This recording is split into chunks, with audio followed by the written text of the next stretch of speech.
புதிய தலைமுறை ஊடகத்தை முடக்கிய அரசு களத்தில் இறங்கிய அண்ணன் சீமான் எனும் தலைப்பில் தான் இந்த காணொலியை நம்ம காண இருக்கோம். நாம் தமிழர் கட்சியுடைய தலைமை ஒருங்கிணைப்பாளர் அண்ணன் சீமான் அவர்கள் ஒரு அறிக்கை வெளியிட்டுள்ளாருங்க. அந்த நிகழ்வு என்ன அப்படின்னு சொல்லி பார்த்தீங்கன்னா, ஊடக சுதந்திரத்திற்கு எதிராக செயல்படுகிறது அரசு.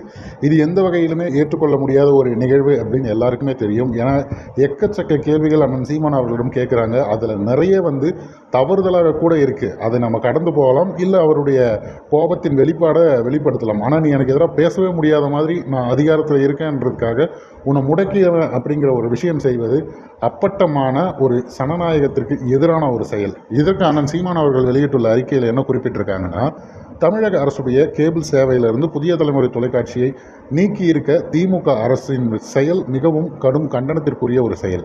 அரசுக்கு எதிரான செய்திகளை வெளியிடுவதற்காக ஒரு தொலைக்காட்சியை இருட்டடிப்பு செய்யும் இப்போக்கு கருத்துரிமைக்கு எதிரான அச்சுறுத்தல். ஊடகங்களுக்கு விடுக்கப்பட்டிருக்கும் நேரடி மிரட்டல் இது. சனநாயகம், கருத்து சுதந்திரம் என்றெல்லாம் வாய்க்கிழிய பேசிவிட்டு ஊடகங்கள் மீது ஆதிக்கம் செய்வதும் அடக்குமுறைகளை செலுத்துவதும் வெட்கக்கேடானது.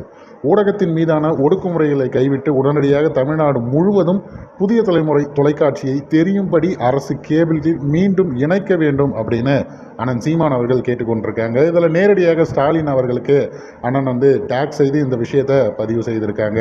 தொடர்ச்சியாக இது போன்ற சம்பவங்கள் திமுக ஆட்சியில் தான் நடக்குது. ஏன்னா திமுக ஆட்சி தான் தொடக்கத்தில் இருந்தே அவர்களுக்கு எந்த ஒரு கெட்ட பேரும் வரக்கூடாது அப்படின்னா, உண்மைது நல்லது கெட்டது யார் எடுத்து சொல்கிறாங்களோ அவர்களே பேச விடாமல் செய்யணுங்கிற வேலையை தான் அவங்க தொடர்ச்சியாக செய்துக்கிட்டு இருக்காங்க. ஆனால் இந்த போக்கு மக்களிடம் எடுபடாது. 2026 தேர்தலில் இன்னும் வீரியமாக செயல்படும்.